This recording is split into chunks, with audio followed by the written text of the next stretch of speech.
Oi? Aí, E aí, tudo bem, olá. gente? Sim, falou certo. O meu nome Ah, é um pouquinho diferente, né? Não tem o A e o nome da firma também não favorece o português. é, né? Alessandra Sassi, é isso mesmo. Isso aí, Alessandro Sassi. Ah, não, eu não falei como da primeira vez, né, Alessandro? Não, mas eu já estou acostumado. Eu até vou contar uma curiosidade. Assim, eu fui na farmácia semana passada, aí a pessoa da farmácia pediu meu CPF, passei meu CPF na cara, assim, quando ela olhou no computador, ela fez assim. E eu, tá certo meu nome, é sem o A mesmo. Não, é que às vezes o pessoal digita errado, né? Tá tudo certo. Nunca te fizeram a pergunta se foi na hora do cartório que esqueceram de colocar o A ou se essa Sim, pergunta sempre te fazem. essa geralmente é a segunda pergunta, né? A primeira é, teu nome é Alessandro mesmo? E daí eu explico, sim. Mas foi no cartório que é raro ou é proposital? Eu digo, não, é proposital, isso é coisa da minha mãe, ela é bem criativa. E aí eu não sei por que ela resolveu tirar o A do Alessandro, né? Mas todo mundo me chama de tudo menos de Alessandro. Então eu já estou acostumado, assim, eu sei que é comigo, eu sei que é comigo. Quando eles começam, é Alessandro, Sandro, Alexandre, Alexander, não, sou eu. Muito bem, bacana. Bom para descontrair um pouco, né? Não, ótimo, ótimo. Bom, Alessandro, vamos falar do seu tema que é tão relevante quanto os outros. Eu gosto muito do tema gestão de pessoas, né? Então, a gente vai falar sobre qual o papel de gestão de pessoas em períodos de transformação. É isso aí, Joyce. Eu tenho alguns slides aqui que eu usei para construir, digamos assim, essa ideia, esse raciocínio, essa argumentação. E também, obviamente, depois fico aberto a eventuais perguntas, desde que eu consiga respondê-las, né? Como a gente fala assim, o papel da gestão de pessoas em períodos de transformação, a gente vai trazer, pelo menos a proposta, é, trazer um pouquinho para a realidade e tentar projetar daqui para frente. Né? Se é que é possível, né? Sempre uma loteria. Se isso desse certo, eu não estaria projetando o papel da gestão de pessoas no futuro, e sim os números da Mega Sena da próxima semana. Uhum. Né? Né? Compartilharia aqui, a gente já faz um bolão e resolvemos E a a gente vida de já todo sai mundo. aqui. Muito Eu posso compartilhar uma tela? Sim, Ronaldo, você consegue. Eu acho que você consegue Já, compartilhar. já tá habilitado aqui. Ah, tá, legal. Tá? Eu vou compartilhar então meu desktop 1 e aí já vai entrar os slides na sequência. E deve estar aparecendo para vocês aí. Tá aparecendo aí, Joyce? Acho que a Joyce agora está no mudo, mas Para só mim já fazer um está joinha em aparecendo, cima. Alessandro. Beleza. Tá. Deixa eu só organizar minha vida aqui. Tá, bom, vamos lá. Bom, gente, a ideia então é que a gente converse um pouquinho, né? Eu não sou muito, entre aspas, palestrante, mas que a gente tente responder essa pergunta que deve estar aparecendo para você que nos assiste via Zoom, você que nos assiste no YouTube, enfim, todas as redes sociais da JobConf, né? Que é basicamente assim, qual que é de fato o papel da gestão de pessoas em períodos de transformação? Então, vamos entender um pouquinho melhor esses cenários aí e a gente vai tentar responder essa pergunta de uma maneira mais assertiva possível.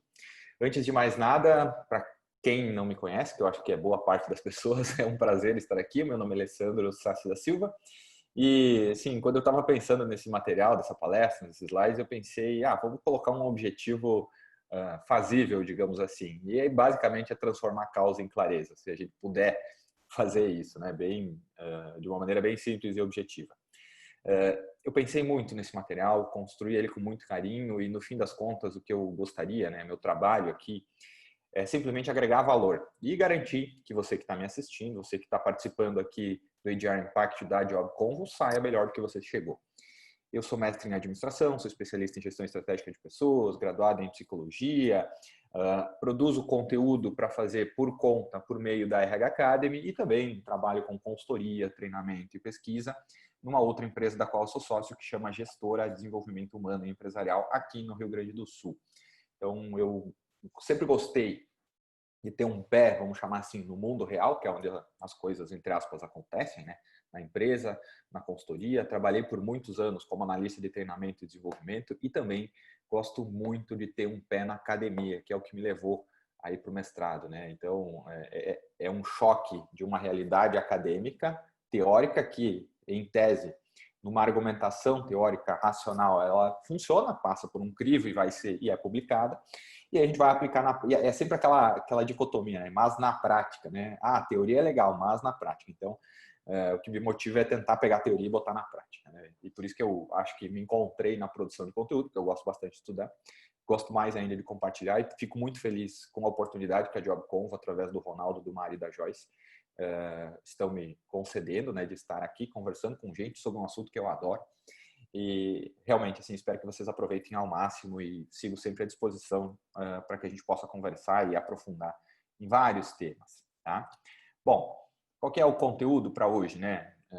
A intenção aqui é identificar um pouquinho de onde nós estamos, ou seja, afinal de contas, o que está acontecendo de um dia para o outro, não dava mais para sair de casa, tem que passar álcool gel, tem que ter álcool gel na bolsa, na mochila, no carro.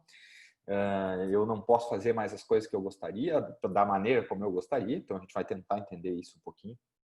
Depois disso, para onde a gente vai? E aí eu trago algumas tendências que surgiram, outras que foram aceleradas, por quaisquer motivos que sejam, e especificamente falando, né, da coronavírus. E aí depois vou tentar palpitar aqui, né, como que a gente pode chegar lá. E no final das contas, a gente vai para os finalmente, que é simplesmente conhecido como muito obrigado, foi um prazer e espero que você de fato tenha saído melhor do que chegou. Então, eu acho que nossa conversa vai por aí, esse foi a linha de raciocínio que eu busquei construir para esse evento aqui da JobConf. Vamos lá então. Bom, onde nós estamos? Obviamente nós estamos num momento, num período de transformação. Se a gente for parar para pensar, sim, esse momento de transformação, esse período, ele sempre ocorreu, só que de uma maneira mais lenta. E por que eu digo que sempre ocorreu de uma maneira mais lenta? Se a gente for olhar na história, sei lá, revoluções industriais é um bom exemplo de períodos de transformação. A questão é que a gente tinha uma revolução industrial lá nos anos 1800. Depois disso, a gente foi ali para os anos 1900 e alguma coisa, ou seja, um período de 100 anos. Depois disso, a gente tem a Revolução Industrial seguinte, acho que é a terceira, se não me engano, que começou a partir de 1950, ou seja, de 100 anos, o período reduziu para 50. Ou seja, na primeira Revolução Industrial, a pessoa nascia, entre aspas, morria, entre aspas não, né? Morria de fato, né? Porque ninguém vivia 100 anos até então, e não via uma mudança significativa. Na segunda Revolução Industrial, a pessoa já estava mais velhinha, quando ela nascia no primeiro ano da Revolução, até acontecer, digamos, a transição 50 anos depois. Depois disso, a gente teve uma aceleração, ou seja, de 50 para 25, de 25 para 10, de 10 para 2 anos e meio. Inclusive, 2 anos e meio entre aspas, a meia-vida de uma habilidade, de uma competência que ela tem, né? Que essa competência tem no atual mundo do trabalho. Então, a gente faz uma qualificação, a tendência é que esta competência nova, né, essa habilidade que eu adquiri, ela funcione, ou seja, diferencial competitivo por cerca de 2 anos e meio. Depois disso, mercado, já que a gente está falando de mercado de trabalho, né, recrutamento, seleção, esse mercado se equilibra e a gente precisa ir para um novo ciclo de desenvolvimento que provavelmente vai durar aí, estou chutando, né, 2 anos e meio, talvez menos. Então, essa transformação sempre ocorreu. E o exemplo disso, talvez seja até simplista, simplório, digamos assim, o material que eu vou mostrar para você, é exatamente a transformação social, que são as clássicas pirâmides das nossas aulas de geografia lá de 1990 e alguma coisa, eu vou falar por mim, tá? Bom, o que ela mostra aí? Basicamente que algumas mudanças ocorriam em ciclos aí aproximadamente de 10 anos. E se você frequentou a escola, provavelmente sim, e viu essas pirâmides, a gente percebe aí uma evolução, uma base mais larga, que esta base larga vai subindo à medida que a população vai envelhecendo. E isso nada mais é do que uma transformação populacional. Com isso, nós temos aí uma série de consequências. Consequências para as empresas, ou seja, novos mercados de consumo começam a ser criados. A gente tem a economia do care, por exemplo, que é a economia que está vinculada a casas de auxílio, casas de repouso ou atividades recreativas para, entre aspas, a melhor idade, a partir de 65 anos, economia do care, porque hoje a pessoa com 65 anos está na plena capacidade. E isso demanda aí surgimento, né? Isso gera um surgimento de novos mercados. Novos mercados demandam novos profissionais ou habilidades, competências diferentes que até então não existiam. Então, só para a gente botar aí um pilarzinho na nossa construção, na nossa reflexão da noite aqui. Então, ilustrado através dessas clássicas pirâmides aí das nossas aulas de geografia, 1990 e alguma coisa.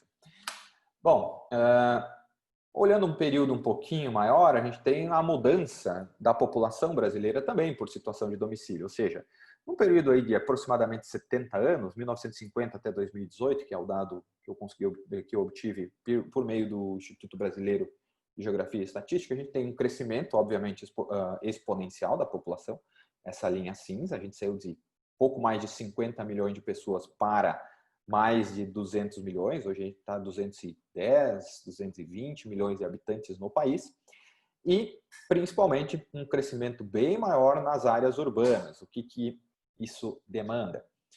Áreas urbanas, maior concentração de pessoas por quilômetro quadrado, maior, talvez, potencial de geração de renda, maior aglomeração de pessoas. A gente viu que os principais focos de contaminação, por exemplo, né, falando aí de Covid, são nos ambientes urbanos mais densamente populados, enfim, onde as pessoas mais residem, mas isso também muito em função da qualificação que essas pessoas e da oferta de trabalho, ou pelo menos da perspectiva de que o trabalho que essas áreas urbanas geram pode trazer uma melhor qualidade de vida. Então, esse aí é outro exemplo, ou seja, uma transformação social. Antes nós tínhamos muitas pessoas numa área mais rural, hoje nós temos muitas pessoas, muito mais pessoas, numa área urbana. Isso gera uma transformação na maneira como as pessoas se comportam em grupo, em sociedade. E se a gente colocar aí internet a partir de 1996, a versão inicial da internet, e conexão de redes sociais a partir de, sei lá, 2008, 2010, a gente tem uma transformação em função das conexões que essas redes sociais proporcionaram, né?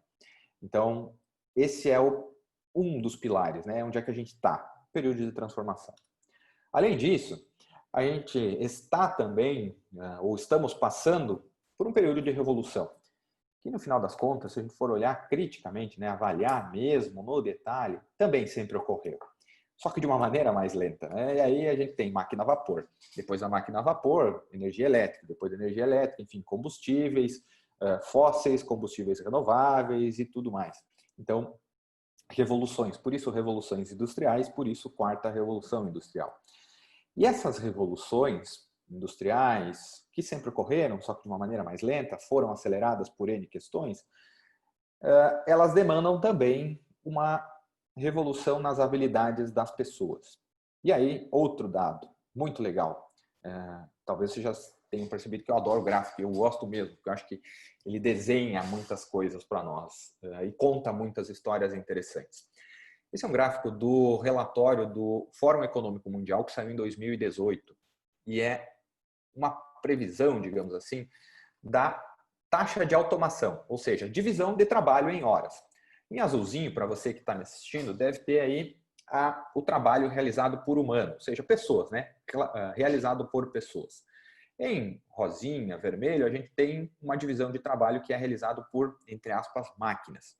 E por máquinas, eu gostaria que vocês pensassem ou entendessem que não é simplesmente uma máquina como a gente vê um robô numa indústria. É bem comum nas propagandas de automóveis, indústria automotiva, ter aquele robô que solda, né, um braço mecânico. Não é apenas isso. Por máquinas, a gente pode entender aplicativos, esses robôs, algoritmos, enfim, tudo que não é humano. Tá? Por máquina, vamos entender tudo que não é humano.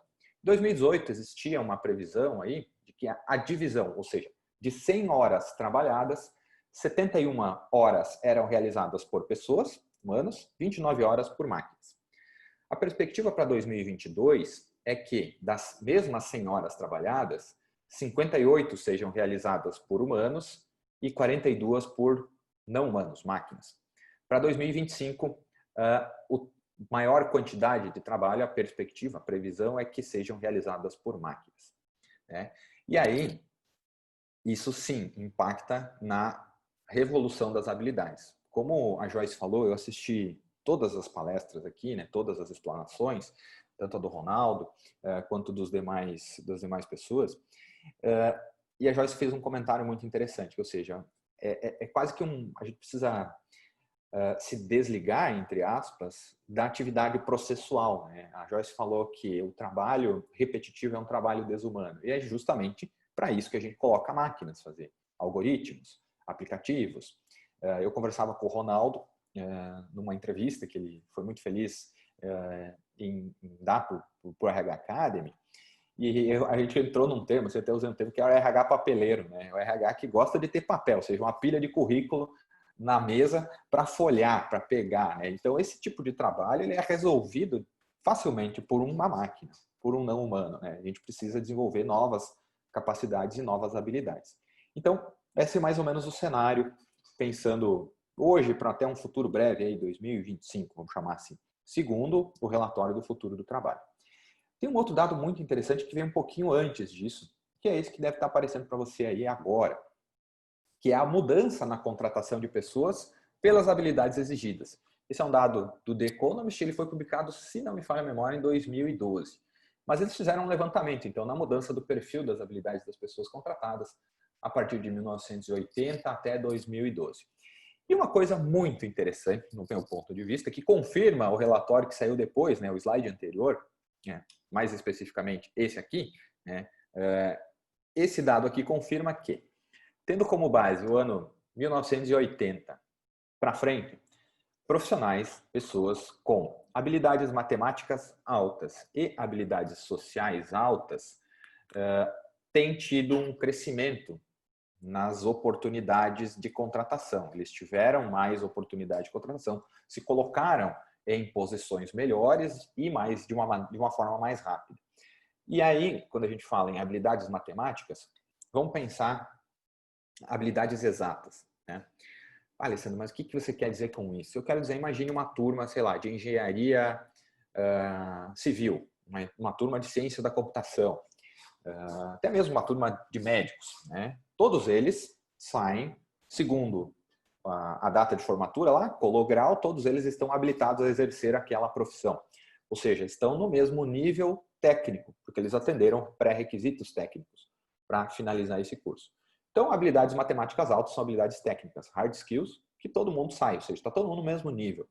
O que vai diferenciar o crescimento desse profissional ao longo do tempo é a capacidade que ele tem de interagir com pessoas, né? Habilidades sociais, ou seja, trazer pessoas, conectar pessoas entre si, se relacionar com outras pessoas e, obviamente, agregar valor e ter valor agregado por meio dessa interação. E olha que interessante, né? Se as máquinas fazem o trabalho operacional, o que me resta, para mim, Alessandro, enquanto ser humano, é de fato ser humano nas minhas relações e não ser hard skill. Então, essa já é meio que um divisor de águas, assim, né, do meu ponto de vista, né? Seguindo, obviamente, a gente tem pessoas, digamos assim, que têm habilidades matemáticas baixas, mas ainda assim têm capacidades, habilidades sociais altas, têm uma performance melhor no mercado de trabalho do que aquelas pessoas que têm habilidades matemáticas altas, mas habilidades sociais baixas, ou seja, é o crânio, tecnicamente falando. Mas ninguém gosta de trabalhar com essa pessoa. Ele não consegue se relacionar, ele não consegue, dessa pessoa, hipoteticamente, traduzir esse conhecimento, esse alto nível de especialização técnica em um assunto palpável para leigos. Tá? Gestão de pessoas é um tema altamente técnico, pode ser altamente complexo. Não consigo traduzir isso de uma forma simples e prática para quem não é, entre aspas, de gestão de pessoas. Não me adianta nada ter um alto nível de especialização. E, por fim, pessoas, profissionais com habilidades matemáticas baixas e habilidades sociais baixas têm perdido espaço no mercado de trabalho. Ou seja, aquele que não é bom nem tecnicamente, nem de relacionamento. Tanto que capacidade de vendas, enfim, interação, relacionamento tem sido bem mais demandadas aí no que eu tenho visto, sim, no meu círculo de atuação profissional, que é basicamente tem técnica, mas também tem muito do relacionamento com as pessoas. Então é mais ou menos esse aí é o cenário, né? Onde nós estamos, respondendo a primeira pergunta lá do nosso início, da nossa conversa aqui. E aí, quase que um alimenta o outro, né? São retroalimentados. Onde tem transformação, vai ter revolução. Onde tem revolução, tem transformação. E aí essas coisas vão acontecendo. De novo, aconteciam, sempre aconteceram, sempre vão acontecer. A questão é que num passado relativamente recente, pelo menos para a nossa cabeça, elas pareciam não ser tão rápidas, não estar tão aceleradas. A Covid trouxe várias coisas para um horizonte de tempo muito menor, né? Nós avançamos muitas coisas e outras coisas a gente ainda precisa organizar enquanto a gente vai andando, né, para frente, digamos assim. A próxima pergunta que a gente vai responder aqui, pelo menos que eu vou tentar responder junto com vocês, gerar insights para isso, é para onde é que a gente vai, né? Tá, beleza, a gente está nesse ponto aqui, mas para onde a gente vai? Qual é o lado certo que a gente precisa ir? E aí tem algumas tendências que surgiram, né? Outras já estavam aí, simplesmente se consolidaram, algumas surgiram e outras foram aceleradas. E aí eu trago basicamente 3 pontos aqui para a gente pensar e olhar juntos. Nós temos uma tendência para a força de trabalho, ou seja, as características, vamos chamar assim, entre aspas, né, força de trabalho, elas mudaram, tanto de quem está entrando no mercado, quanto de quem é necessário para as empresas contratarem. A gente precisa olhar para isso. E foi falado aqui, né, na palestra anterior, na fala anterior, o que mais me chamou a atenção é o seguinte: o que vai diferenciar um candidato, né, a efetivação, a contratação, a colocação de candidato, são as habilidades comportamentais. E eu fiquei muito feliz quando eu ouvi isso na palestra anterior, porque o gráfico de fato confirma isso, né? Os dados já nos levam a crescer isso, porque, de novo, tecnicamente, todo mundo que se formou em psicologia, lá na minha turma, saiu com o mesmo grau de psicólogo. O que diferencia as características dessa força de trabalho. O item número 2 é um modelo de negócio, ou seja, o futuro da empresa. Os fundamentos, como os negócios são feitos, eles vinham mudando. Agora a gente tem certeza que eles mudaram, de fato.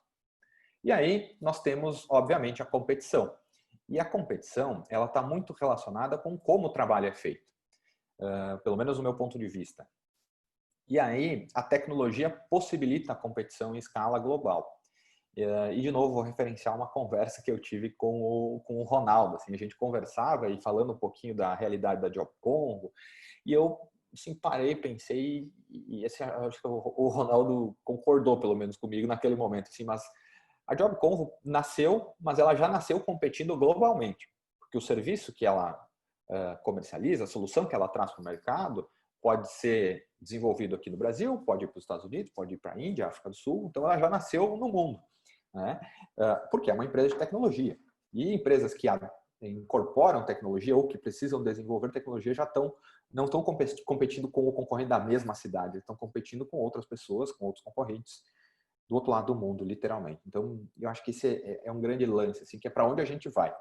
Tá? E aí, a gente tem um caminho importante para perceber. Nós temos o futuro das empresas, o futuro da força de trabalho e o futuro de como o trabalho é feito. Esse é um dado muito interessante, uma pesquisa da Deloitte de 2019, assim, super atual, e acho que vale a pena a gente analisar e conversar e refletir um pouquinho sobre isso, né? Para depois a gente chegar na nossa resposta. Qual é o papel, aliás, a resposta para a nossa pergunta. Qual é o papel da gestão de pessoas em períodos de transformação? A gente não vai perder essa pergunta de mente. Mas, futuro das empresas. E, de novo, né? Como que a gente faz onboarding, integração, chame como quiser, de uma pessoa que não está presencialmente, né? Como que eu mando a cultura da minha empresa para outra pessoa? O futuro das empresas pode estar relacionado com a criação de um senso de comunidade, para que as pessoas de fato se sintam parte dessa empresa, e uma mudança para causar um impacto social. Isso é um futuro, assim, é algo que vem se consolidando. Exemplo disso. Por que as empresas estão mudando de missão, visão para propósito? Porque elas querem causar um impacto maior do que a missão, né? Querem algo maior além disso. Inovar com agilidade por meio do desenvolvimento de pessoas, e aqui a gente tem um desafio gigante, né, que é como que eu proporciono o desenvolvimento das pessoas para que elas possam inovar de uma maneira ágil. E tem uma coisa muito interessante, assim, que eu acho que a gente precisa limpar o conceito de agilidade, é que agilidade não é pressa, né? Pressa está muito mais no escopo, na seara da afobação. Eu preciso chegar em 5 minutos no banco, senão ele vai fechar. Saio correndo riscos, né? A agilidade ela é mais organizada do que a pressa. Pelo menos esse é meu entendimento de. Um outro ponto interessante é entender, ou melhor, estender a empresa com um ecossistema de parceiros. A gente teve conversas aqui, palestras, falas de profissionais que estão atuando ou atuam com outsourcing, ou seja, são parceiros de outras empresas ou empresas que buscam outsourcing. Ou seja, eu vou terceirizar, vou trazer um parceiro altamente especializado para resolver esse problema que não é o core do meu negócio, não é o core do meu RH, foi um dos termos que foram falados aqui. Então, esse seria, assim, alguns palpites, não meus, mas também, alguns meus também, né? E outros referenciados na pesquisa da Deloitte, que eu achei interessante e isso aqui precisa ser falado num evento como esse da JobConf, né? Que é o HR Impact, que é, ou seja, o impacto do RH. Então, aqui a gente já tem uma boa pista de quais impactos o RH pode causar. No futuro da força de trabalho, o RH acho que tem uma grande oportunidade, falando do RH agora, né? E sempre falando de RH, acho que o RH tem uma oportunidade única, que ele nunca foi tão necessário, as capacidades que ele tem, a visão que tem e a estratégia associada para fazer a girada de chave desse movimento aí, desse modelo de que era para o que precisa ser.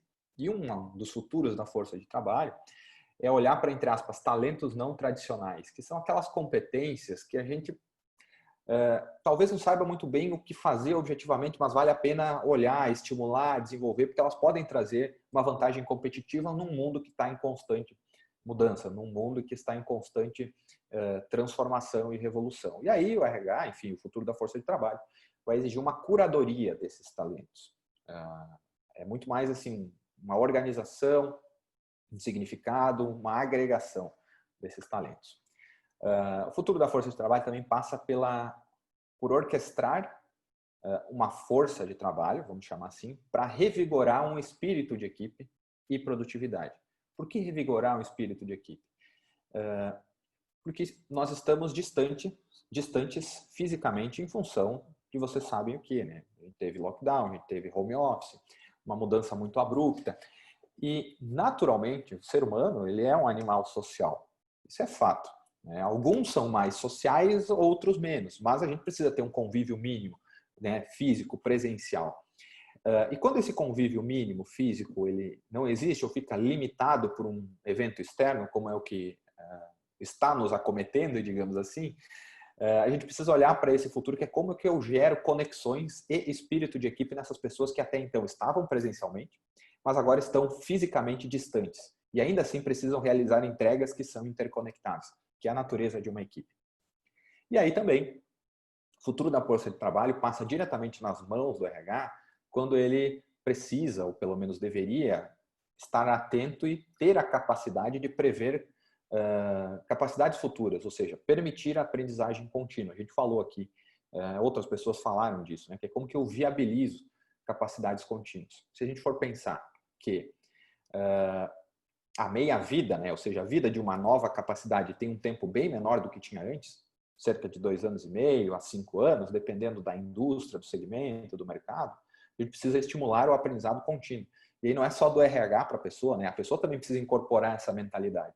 Porque, sejamos sinceros, né? Uma andorinha não faz verão, uma andorinha só não faz verão.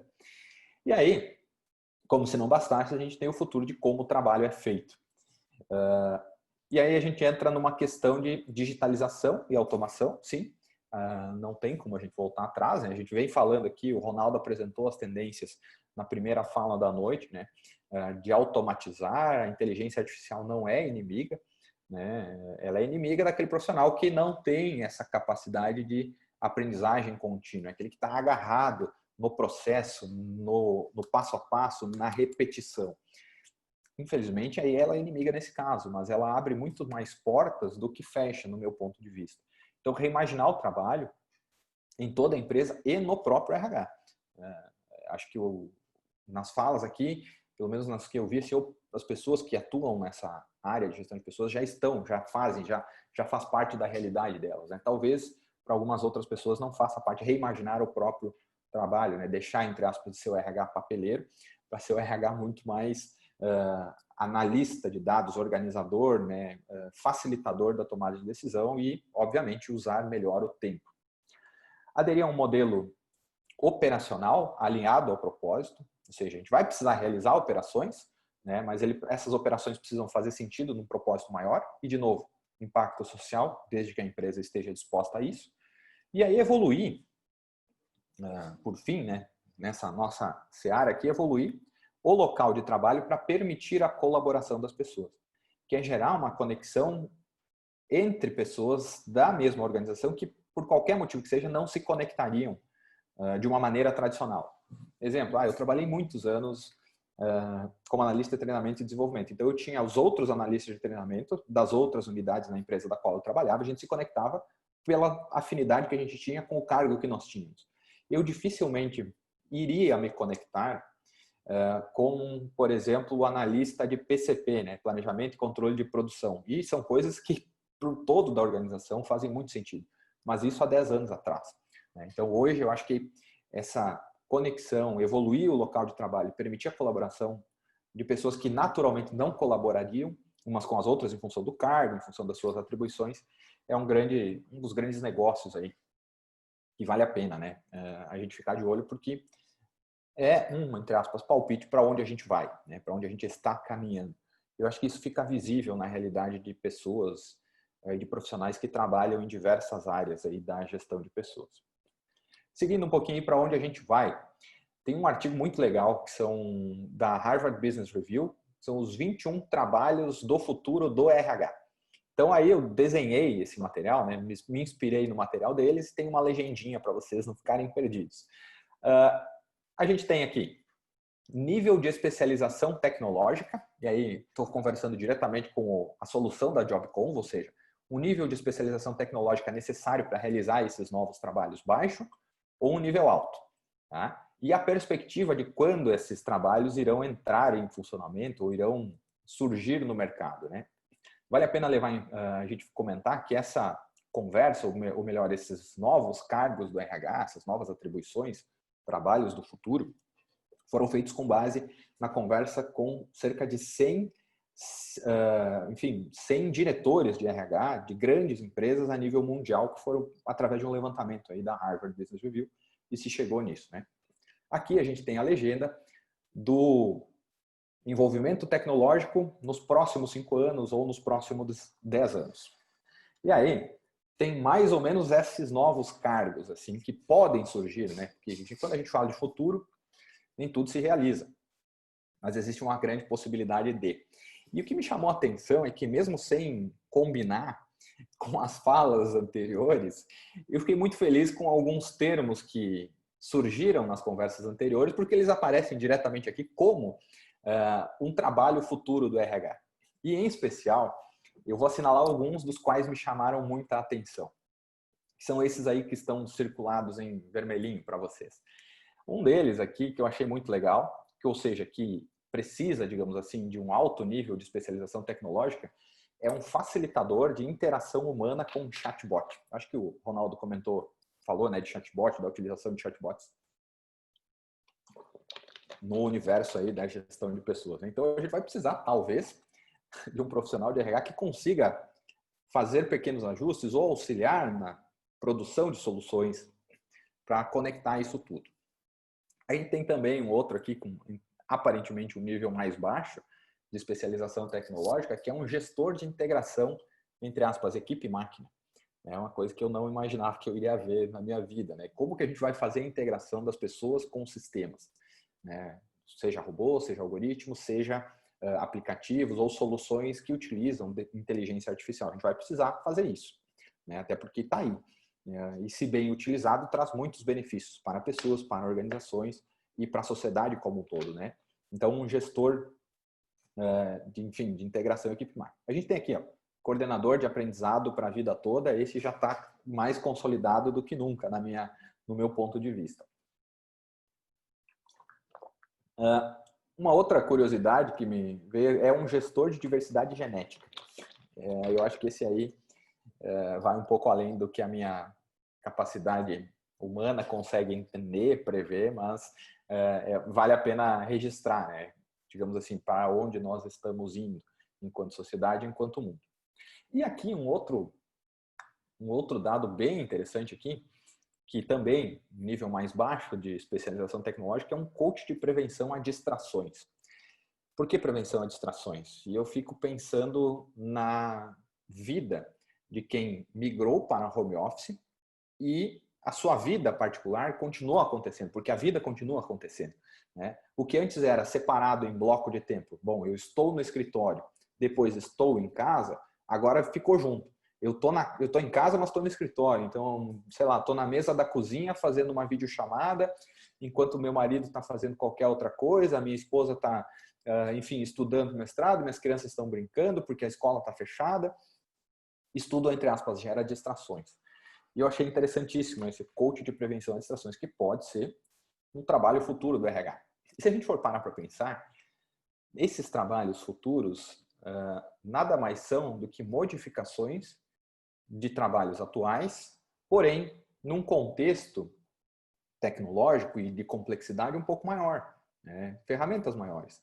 Antes de existir, sei lá, eletricidade, dificilmente a gente teria um soldador numa indústria metal-mecânica, até porque nem existiria a indústria metal-mecânica. E aí a gente tem o cargo de soldador, da mesma maneira que a gente tem o cargo de interação, facilitador de interação humana com chatbots. É um exemplo, né? Enfim, só para a gente refletir um pouquinho, né, para onde a gente vai. E aí a pergunta seguinte é como que a gente chega lá, né?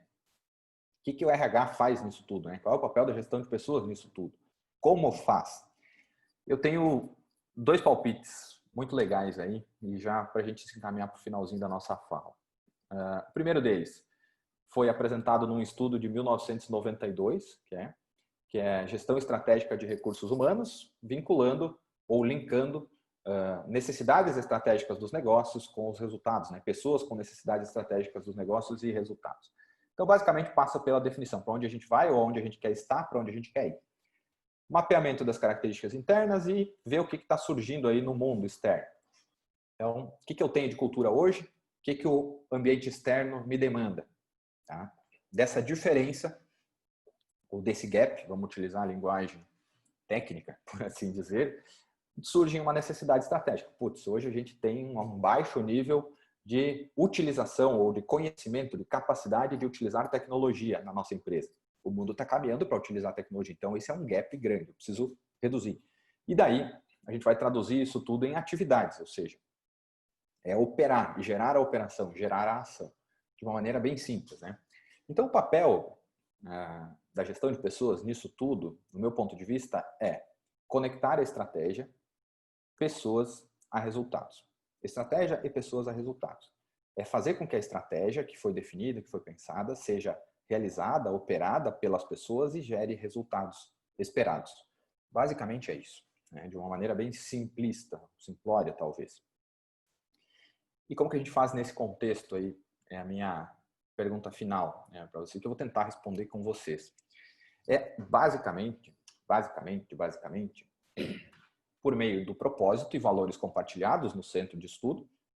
O propósito já é algo que já vem se consolidando, uma tendência, e vem se consolidando. Valores compartilhados entre empresa, entre pessoas. A gente viu aqui que candidatos investigam empresas e se o que o candidato descobre a respeito da empresa não é tão legal, ele não vai investir no processo seletivo para aquela empresa, ele vai para outra. Então, por isso, valores compartilhados. O papel do RH passa, do meu ponto de vista, meu palpitezão aqui, gerir esses diferentes estilos para estimular criatividade e inovação. Sem criatividade e inovação a gente não vai sobreviver, né? Não vai agregar valor. O grande lance aqui é gerir isso tudo, né? Estilos diferentes. Equipes, ou seja, conectar pessoas para construir equipes de alta performance de uma maneira diferente da qual a gente vinha fazendo, porque nós não estamos mais fisicamente presentes quanto estávamos.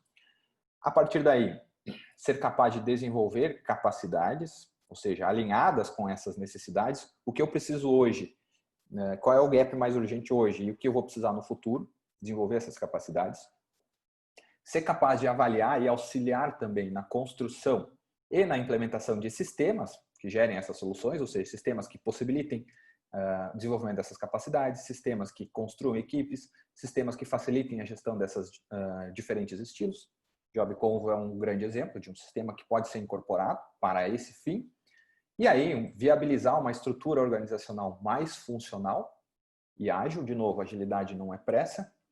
E em termos estratégicos, é auxiliar também na construção de uma visão estratégica de futuro clara e significativa. Tá? Esse seria o meu palpite de como a gente pode chegar lá no futuro. Vamos pensar assim, pós-pandemia, que foi um termo que a gente ouviu aqui também. E para finalizar, né, acho que vai, pelo menos na minha pretensão, para você que está me assistindo aqui hoje, para você que está participando do JobConvo hoje, eu gostaria de deixar essa frase aqui para a gente pensar um pouquinho. Né? É tão difícil a gente chegar num lugar que você não sabe qual é, quanto é difícil voltar de um lugar que você nunca esteve. O que eu quero dizer com essa frase? A gente vem falando aí de gestão de pessoas, de RH. O RH precisa ocupar o espaço que está aí para ele ocupar, que é uma cadeirinha a nível de negócio, que é discutir de fato estratégia, operação, solução, agregar valor para a pessoa, para a organização. E se ele não sabe que esse é o papel, que esse é o lugar, essa cadeira que o RH precisa sentar, fica difícil dele voltar e repensar as ações que o RH tem, ou pelo menos que deveria. Então, esse é o objetivo aí dessa frasezinha. Eu espero que realmente vocês tenham gostado dessa minha fala, que ela tenha sido clara o suficiente, simples o suficiente e, entre aspas, incomodativa o suficiente para deixar vocês assim, sabe, se mexendo na cadeira. Eu gostaria de agradecer muito a todo mundo da JobConvo, a Joyce, o Ronaldo e o Mário. Gostei muito de conhecer vocês, adorei o convite. Fica aqui o meu grande obrigado. Todas as referências que eu utilizei, tem um link aí que vocês podem acessar e baixar a lista com as referências. E quem quiser entrar em contato comigo, aqui estão, enfim, minha principal rede social, aí, que hoje é o Instagram. Tá? Mais uma vez, gente, obrigado mesmo. Espero que eu tenha ajudado a tornar essa noite um pouquinho mais agradável e que vocês saiam melhores do que vocês chegaram. Tá? Foi um prazer. Eu vou interromper o compartilhamento agora e sigo aberto para perguntas, dúvidas, esclarecimentos e tudo mais. Alessandro, muito bacana. Pelo que eu pude perceber aqui, Joyce vai me ajudar a confirmar. Muito do que você falou aqui, a gente não conversou o que a gente ia apresentar, o que você ia fazer, o que eu ia fazer, né? Foi surpresa para todos. Muito do que você falou aí que reforçou desde o primeiro item que eu falei lá de tendências, que foi uma pesquisa global, depois reforçou itens que estão acontecendo na prática, que a gente viu em conversa da Daniela, na conversa com a Letícia da Pontum e Adeco, né? Então, ou seja, você confirmou e colocou dados aqui para ilustrar que realmente esse é o caminho por onde estamos andando. Legal, eu acho que sim, sabe? E eu fiquei bem feliz, sabe? À medida que eu fui escutando, ouvindo as palestras, cara, isso tem conexão, isso faz sentido. É sinal de que, em primeiro lugar, quem foi convidado para participar está alinhado com o que está acontecendo, sabe do que está falando, e eu acho que é mérito de vocês pelos convites, pelas escolhas das pessoas. Segundo, de que eu acho que a gente está ficando mais claro um corpo, ou pelo menos no meio desse bolo todo, né, no meio dessa confusão toda que a gente vê aí, a gente está tendo quase que um ponto de chegada mais claro, né? Bom, eu acho que é por aqui o negócio. Independente de onde a gente vem, né, se é por cima, por baixo, direita, esquerda, do lado, do outro, a gente sabe que em termos de gestão de pessoas é por ali o negócio, é um caminho que está ficando mais claro, né? Fazendo uma referência, no início da pandemia, ninguém sabia o que ia acontecer e, naturalmente, o desconhecido causa muito medo. Acho que agora o desconhecido está se tornando um pouco mais conhecido. E aí a gente vai, então eu estou mais tranquilo quanto a isso, né? Tem dados, assim, tem informação. Então, achei sensacional mesmo. Alessandro, muito obrigado pela sua participação. Temos Ok, agora eu deixei você com o Joyce. Eu vou tentar desligar minha câmera, Joyce. Deixo com vocês. Uma pergunta da Tainá. quais seriam, na sua opinião, as principais competências comportamentais do futuro profissional de RH? Boa pergunta. Do futuro, eu diria que nem do futuro, eu diria que é o do agora, né? É o profissional do futuro agora, se eu pudesse falar.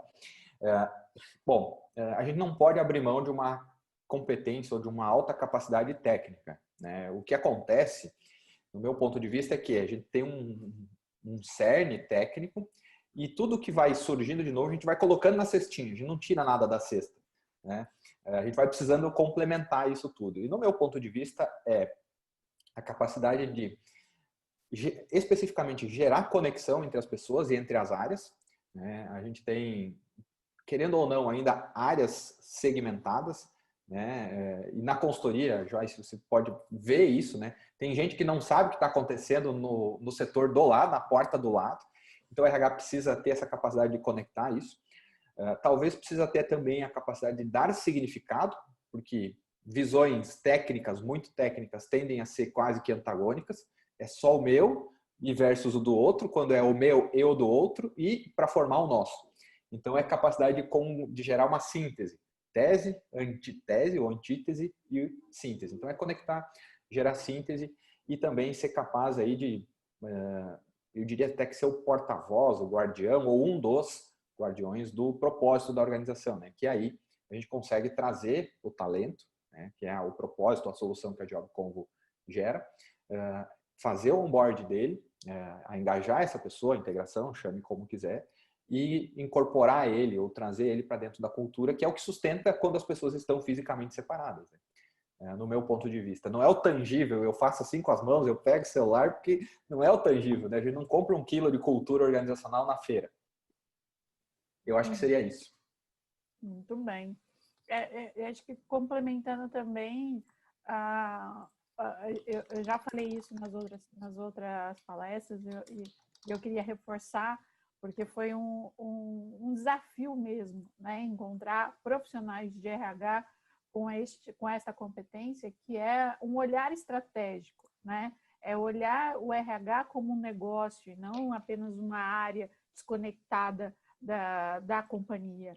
Então, olhar, trabalhar junto com o negócio, entender quais são as competências necessárias para cada área, então, e ter esse posicionamento estratégico. E atuar em cada subsistema com a sua visão, com a sua missão conectada a essa visão e missão maior da empresa. Acho que esses são um complemento importante que os profissionais de RH precisam se posicionar dessa forma. E até para complementar, Joyce, eu lembro que você comentou assim que você, quando buscava profissionais de RH para trabalhar na tua equipe, ok, é importante o processo, né, o passo a passo, a técnica, mas o que vem além disso, né? E aí a gente volta de novo, várias coisas foram comentadas assim, saber executar as atividades, saber conhecer o processo, está na cestinha. Isso não vai deixar de ser importante. O que se coloca mais na cestinha é talvez essas competências comportamentais, essa capacidade de pegar dados, né? É como que eu trabalho com os dados que, por exemplo, a Job Convo, os aplicativos e os módulos me fornecem para tomar melhores decisões. E não no esoterismo, né? Eu venho da área da psicologia, você também, é como se a gente tivesse uma bola de cristal aqui, contratarei o Pedro. Vou trazer uma carta de tarô, pedir para o candidato tirar e torcer para que isso seja uma boa carta. É bem isso, né? Eu sempre brincava, né? Quando o pessoal falava assim, mas tu não é psicólogo, como é que tu não viu isso? Eu disse, putz, cara, desculpa, mas é que eu não fiz Búzios na faculdade. Era optativa e eu não fui para essa matéria. Pois é, muito bem. Alessandra, eu queria agradecer a você pela sua participação. Acho que você trouxe conteúdos, dados importantes, né? Eu acho que é um fator importante para os profissionais de RH. A gente tem que trabalhar com dados, tem que se basear, se fundamentar em dados, né? Não dá para ser nessa coisa esotérica. Eu acho que esses dados que você trouxe foram bastante enriquecedores para ampliar a visão dos profissionais de RH, até dos próprios candidatos, profissionais que não são da área de RH, que eu falo candidatos, né? Para ampliar essa visão e dar uma consciência maior aí do que o mercado está pedindo para os profissionais. Legal, Joyce. Eu fiquei muito feliz de novo aqui. Agradeço a você pelo contato, o Mário e o Ronaldo. Parabéns para a JobConvo por motivar esse evento. Acho que é bem oportuno. O formato, o tema, as pessoas, enfim, assim, é o timing perfeito, na minha opinião. Assim, gostei bastante. Fiquei muito feliz de ter essa oportunidade aqui de estar com vocês e com quem está nos assistindo em várias das plataformas. Parabéns mesmo. Obrigada. Ronaldo, vamos encerrar então o evento? É isso aí, vamos encerrar por hoje. Por hoje a gente se encerra. Queria agradecer de novo a todo mundo que participou, todo mundo que nos acompanhou no Zoom, no LinkedIn, no Facebook, no YouTube. Amanhã tem de novo. Amanhã tem o Léo da Gol Linhas Aéreas, tem as meninas da Employer Branding Experience. Quem mais, Joyce? E a Alessandra Falsarelli, Alessandra Falsarelli. Do Laboratório FEME. Só fera. Tá Só bom. fera. Pessoal, aguardo vocês amanhã de novo nesse mesmo link ou lá na nossa página do jobconvo.com, só clicar no evento já vai direto aqui para o webinar. Tá bom? Grande abraço, muito obrigado. Tchau, boa noite. Boa noite. Tchau, tchau. Até amanhã.